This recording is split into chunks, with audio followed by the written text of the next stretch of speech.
Naimbitahan nga tayong sumama sa tour na wala man lang kaalam-alam kung saan pupunta. At ito nga ang kaganapan sa wala man lang kaplano-planong aking pagsama.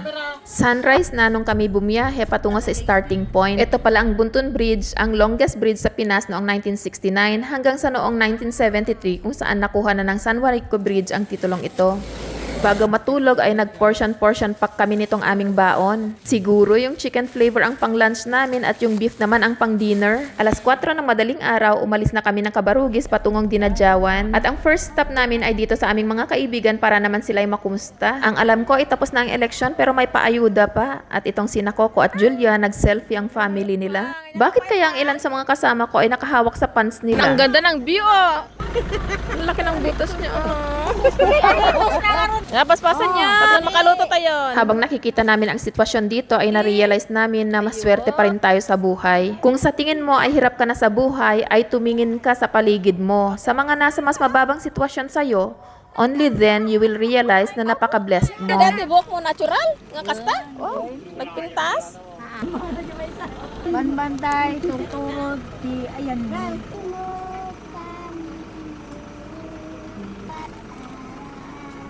Galing nila. Sinasambag na Manay kayo di nagbabago. Mabuti ang sa akin ay nagmamahal.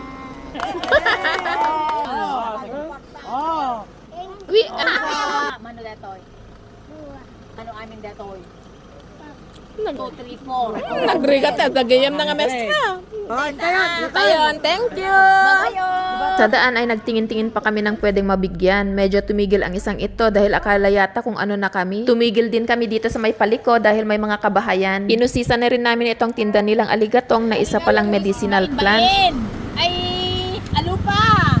Ay, detoy nakatel. Yes, busak. Akala ko kanina itong aligatong ay katulad ng saling na pangsindi ng kalan. Pero ang sabi ni Ante, mabisa raw ito sa Bulu. Next destination ay parang katatakutan. Dinala tayo sa Balete Drive para makita ang pinagmamalaking Millennium Tree ng Maria Aurora. Grabe, agaw pansin ang puno at talagang dun ako dumiretso. Dito, sa ilalim ng mga sanga ng Balete na rin kami pumwesto para sa agahan. Hala, bakit naman biglang naging ganun ang voice-over? Mag-aalas 9 na rin ito kaya gutom na ang mga tao, lalo ng mga bata. Kaya hayan, kanya-kanyang pwesto na para ma-recharge ang katawan. At ako naman, simpleng lakad-lakad lang para naman makita nyo ako dito sa vlog. Akala ko kanina yung bungad ang harap ng Balete Tree pero sa pag-ikot-ikot ko ay nalaman kong dito palang entrance. Dahil dito ang perfect spot kaya nagpicture din sina Coco. Hindi pa patala. Sige. Nasa mahigit 65 meters pala ang taas nito at 15 meters naman ang taba at allowed itong akyatin pero hanggang 3 meters lang. Oh, balete. Ganyan kaliit. Mami yung balete. Yung pagkatapos yung bungonan eh. Habang nagbabayad si Gary B ng aming entrance fee bago umexit ay inusisa naman namin ang souvenir shop. Dito ako naging interesado sa pagbabalot nila ng kakanin. Kung sa amin sa Cagayan ay dahon ng saging ang aming pambalot, dito sa Aurora ay dahon ng nyog ang gamit nila dahil ito ang marami dito. Bago umalis ay binigyan namin sila ng dala naming balisungsong para naman matikman nila ang kakanin ng Cagayan. Binalikan namin itong nagbebenta ng pako na nadaanan namin kanina. Napakamura ng pako dito. Yung isang bundle na yan ay 100 pesos lang. May 6 na repet na sa loob.